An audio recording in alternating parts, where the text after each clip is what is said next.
I discovered some part of myself that I didn't knew or that were maybe forgotten in the back of my head.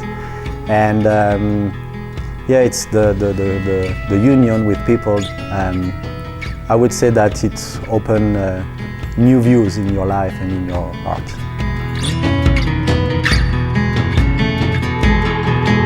First you need to try.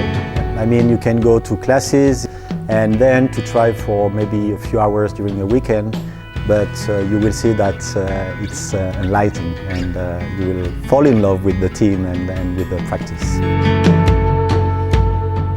I've seen so much powerfulness and so much love that I decided to go for this training, and it's a fantastic work and family that I encountered.